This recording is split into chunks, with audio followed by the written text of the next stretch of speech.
Class 8th। आज आपकी जो बुक है सोशल एंड पॉलिटिकल लाइफ, इसका फर्स्ट चैप्टर करेंगे। हमने इसका कुछ भाग पहले वीडियो में पढ़ लिया था। आज उसके आगे पढ़ते हैं। पहले हमने जो अभी तक किया है उसके बारे में फिर दोबारा से एक बार पढ़ लेते हैं मोटा मोटा। तो कल हमने पढ़ा था द इंडियन कॉन्स्टिट्यूशंस के फीचर, यानी भारतीय जो संविधान है उसकी विशेषताएं। और पहली जो विशेषता है वो क्या है भी? फेडरलिज्म। फेडरलिज्म ये बताता है कि किसी भी देश के अंदर एक से ज़्यादा लेवल की सरकार होनी चाहिए। फेडरलिज्म। तो आपको पता है कि भारत में 3 स्तरीय सरकार है, सेंट्रल लेवल पर, स्टेट लेवल पर और थर्ड है पंचायत लेवल पर। तो इसी को फेडरलिज्म कहा गया है, यानी जो शक्तियाँ होती हैं वो केंद्र अपने पास नहीं रखता, सारी की सारी कुछ ज़रूरी जो इम्पोर्टेंट पावर्स हैं उनको अपने पास रखता है और बाकी सारी शक्तियाँ राज्यों में और पंचायतों में बांट देता है। ठीक है भी। तो इसके बाद हमारा सेकंड जो पॉइंट है वो है पार्लियामेंट फॉर्म ऑफ गवर्नमेंट, सरकार का संसदीय रूप। इसमें क्या बताया गया है? डिफरेंट टीयर्स ऑफ गवर्नमेंट, यानी सरकार के अलग अलग जो रूप हैं जो अभी आपने पढ़ी, यू जस्ट रीड, अभी आपने पढ़े। कंसिस्ट ऑफ रिप्रेजेंटेटिव, यानी इनके अंदर जैसे सेंट्रल लेवल पर, स्टेट लेवल पर और पंचायत स्तर पर जनता के द्वारा चुने हुए प्रतिनिधि होते हैं। रिप्रेजेंटेटिव वो आर इलेक्टेड बाय पीपल, यानी जनता के द्वारा चुने हुए प्रतिनिधि होते हैं। आपने क्लास 7th में जो कहानी पढ़ी थी कांता की, जो कि लाइन में खड़ी थी वोट डालने के लिए, तो उसके अंदर 7th क्लास में पढ़ी थी आपने ये कहानी। उसके अंदर जो हमारा संविधान है, द कॉन्स्टिट्यूशन ऑफ इंडिया, भारतीय जो संविधान है वो जनता को ये गारंटी देता है किस चीज़ की? Universal adult suffrage for all citizens, सभी नागरिकों को वयस्क होने पर मताधिकार का जो अधिकार है, वोट देने का अधिकार, उसकी गारंटी देता है। वहन दे वार मेकिंग द कॉन्स्टिट्यूशंस, जब वे संविधान बना रहे थे, the member of the constitute assembly, संविधान सभा के जो सदस्य थे जब वे संविधान बना रहे थे, उस असेंबली ने फेल्ट किया, महसूस किया, that the freedom struggle had prepared the masses for universal adult suffrage.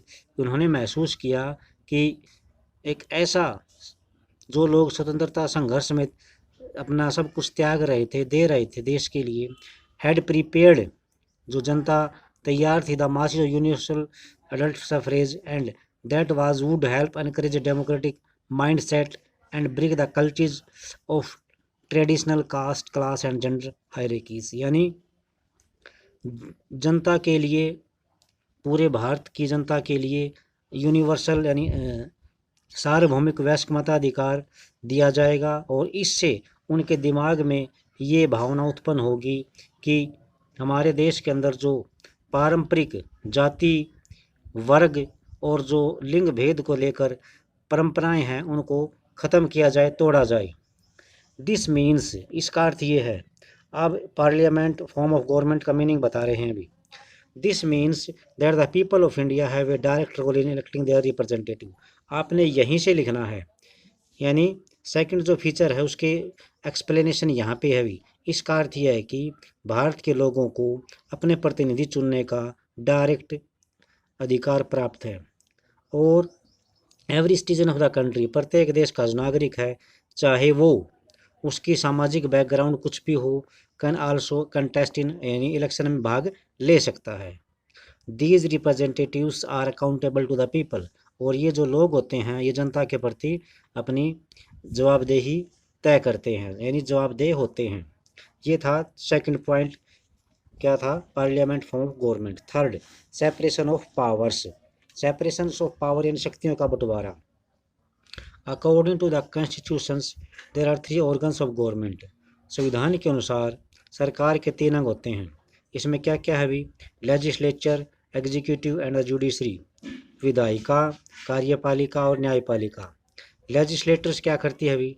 Legislator ji first और इलेक्टेड रिप्रेजेंटेटिव, विधायिका में हमारे चुने हुए प्रतिनिधि होते हैं। एग्जीक्यूटिव क्या है? Executive is small group of people who are responsible for implementing law and running the government. कार्यपालिका जो है छोटा समूह होता है लोगों का जो कानून बनाने और उनको लागू करने के लिए जिम्मेवारी उनकी होती है, रनिंग सरकार चलाते हैं। इसके बाद क्या है अभी? जुडिशरी।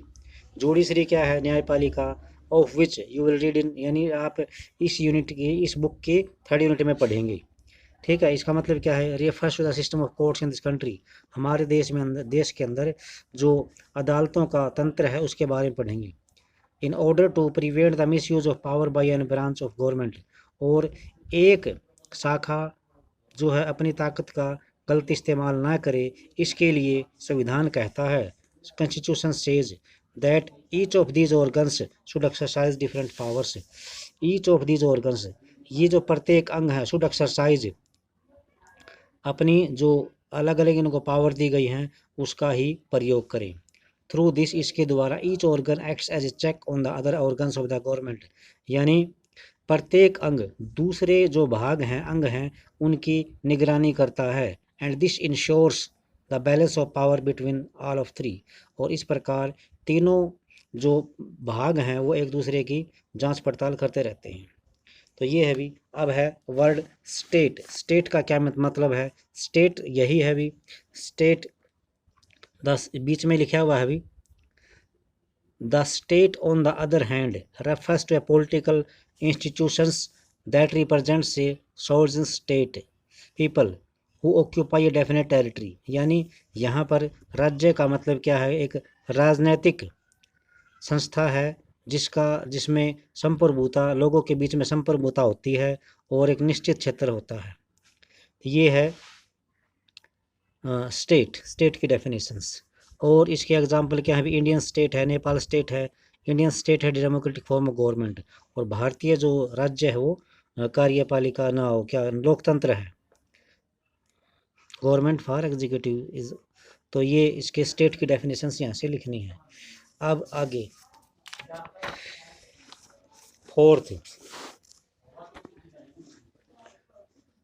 फोर्थ जो है फंडामेंटल राइट्स, आधारभूत जो है अधिकार है हमारे।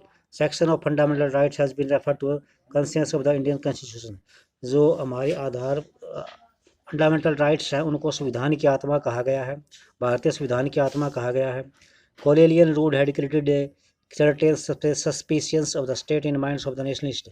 राष्ट्रवादियों के मन में औपनिवेशिक सरकार ने एक भय, डाउट पैदा कर दिया था। And they wanted to ensure that a set of written rights, और वे चाहते थे कि हमें लिखित में नियमों का लिखित जो अधिकार है उनका एक सेट प्राप्त हो जो हमारे राज्य के द्वारा उनकी रक्षा करे। Miss use of state power in independent India, स्वतंत्र भारत में राज्य अपनी शक्ति का दुरुपयोग न करे और हमारे अधिकार सुरक्षित रहें, इसके लिए लिखित में चाहते थे। Fundamental rights their for protect, तो फंडामेंटल यानी मूलभूत अधिकार जो हैं वो नागरिकों के रक्षा करते हैं अगेंस्ट द आर्बिट्रेटरी, तानाशाही and absolute exercise the power the state, राज्य के द्वारा जो है शक्तियों के द्वारा पावर से लोगों की रक्षा करती हैं। द कॉन्स्टिट्यूशंस, और इस प्रकार संविधान है गारंटी प्रत्येक इंडिविजुअल को गारंटी देता है अगेंस्ट द स्टेट, राज्य के प्रति, और दूसरे जो नागरिक हैं उनके प्रति। ये नागरिक उनके अधिकारों की रक्षा करने की गारंटी देता है। और इसके बाद जो है डॉक्टर अंबेडकर ने क्या कहा था? Fundamental rights their object twofold, मूलभूत अधिकार जो हैं दो प्रकार से, इनका उद्देश्य दो प्रकार से है। फर्स्ट ऑब्जेक्टिव, यानी यहाँ पे है ये first, according to Ambedkar these fundamental rights are their object is twofold, यानी दो इनके उद्देश्य हैं। फर्स्ट क्या है? First object is every citizen must be in position in claim those rights, यानी अगर किसी को ये अधिकार नहीं मिलते हैं तो वो दूसरे पर अपना मुकदमा दायर कर सकता है। एंड सेकेंडली क्या है? These rights must be binding upon every authority that has got the power to make law, और दूसरा जो अधिकार है वो ये है कि इसने प्रत्येक must be binding upon every authority, प्रत्येक अधिकार को बाइंड कर दिया है कि has got the power to make law, कि उसके अधिकार को प्राप्त करने के लिए कानून बनाए। तो इस प्रकार ये हमारा फोर्थ हो गया। और आज के लिए हमारा जो लास्ट है वो क्या है अभी, सेकुलरिज्म यानी धर्मनिरपेक्षता। तो धर्मनिरपेक्षता में यहीं पे मैंने हिंदी में पहले ये है, राज्य का कोई धर्म नहीं होता, राज्य धर्मनिरपेक्ष होता है। राज्य में किसी भी व्यक्ति के साथ धर्म, जाति, लिंग के आधार पर किसी प्रकार का भेदभाव नहीं किया जाएगा। तो सेकुलरिज्म की यही डेफिनेशन है भी, secular state is one in which the state does not officially promote any one religion, यानी धर्मनिरपेक्षता से हमारा अभिप्राय है कि राज्य जो है किसी विशेष धर्म का प्रमोशन नहीं करेगा एज द स्टेट रिलीजन, और न ही राज्य का कोई धर्म है। तो इसके बारे में हम भी इसी चैप्टर में we will read more about in this following chapter, आने वाले चैप्टर में पढ़ेंगे। तो ये हमारा आज का कार्यक्रम है और एक वीडियो और बनेगा, उसके बाद हमारा चैप्टर जो है पूरा हो जाएगा। तो आज के लिए इतना ही, थैंक्स।